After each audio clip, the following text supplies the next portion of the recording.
Hello નમસ્તે મિત્રો।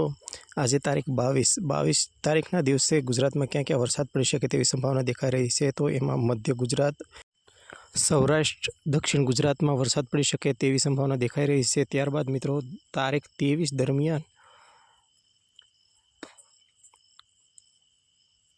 સૌરાષ્ટ્ર, મધ્ય ગુજરાત અને ઉત્તર ગુજરાતમાં વરસાદ પડી શકે તેવી સંભાવના દેખાઈ રહી છે। ત્યારબાદ મિત્રો તારીખ 24 દરમિયાન સાયક્લોન વાવાઝોડું એકદમ ગુજરાતની નજદીક આવી જાય તેવી સંભાવના દેખાઈ રહી છે, જેને લીધે ગુજરાતની અંદર સૌરાષ્ટ્ર, ઉત્તર ગુજરાત, મધ્ય ગુજરાત, દક્ષિણ ગુજરાતમાં ભારે વરસાદ પડી શકે તેવી સંભાવના દેખાઈ રહી છે। ત્યારબાદ મિત્રો 25 તારીખ દરમિયાન ગુજરાતમાં ભારેથી અતિ ભારે વરસાદ પડી શકે તેવી સંભાવના દેખાઈ રહી છે।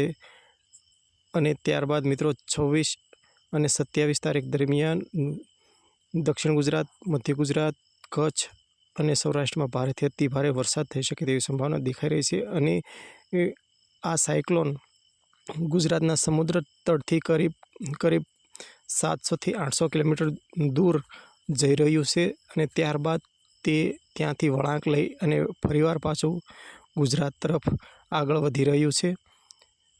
આ સાયક્લોન તારીખ 28 અને 29 દરમિયાન ગુજરાત તરફ પોતાનું પ્રયાણ કરી રહ્યું છે, એટલે તે ગુજરાતની અંદર ભારેથી અતિ ભારે વરસાદ વરસાવી શકે છે। અગર આ સાયક્લોન મતલબ વાવાઝોડું કદાચ ગુજરાતને ટકરાય તો ભારેથી અતિ ભારે વરસાદ સાથે અતિ ભારે પવન ફૂંકાઈ શકે છે અને ગુજરાતના કયા ખૂણાનો વારો આવે તે કહી શકાય નહીં, કેમ કે આ સાયક્લોન વારંવાર પોતાનો રસ્તો બદલી રહ્યું છે। ક્યારેક ગુજરાત તરફ પ્રયાણ કરે છે તો ક્યારેક મહારાષ્ટ્ર તરફ પ્રયાણ કરે છે, પરંતુ હાલમાં તે સાયક્લોન ઉદ્ભવી રહ્યું છે અને ધીરે ધીરે તે આગળ વધતું જશે।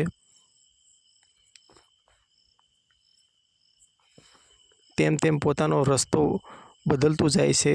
કદાચ ઇનકેસ તે પોતાનો રસ્તો ન બદલે તો ગુજરાત તરફ એ આવી રહ્યું છે। અગર તે સાયક્લોન પોતાનો રસ્તો બદલે તો તે ગુજરાતને બદલે અરબી સમુદ્રમાંથી આગળ વધતું રહે અને કદાચ તે પાકિસ્તાન, સાઉદી અરેબિયા અથવા ઓમાન તરફ જતું રહે તેવી પણ સંભાવના બનેલી રહે છે અને તે સમુદ્રની અંદર વિખેરાઈ જાય એવી પણ સંભાવના બની રહેલી છે।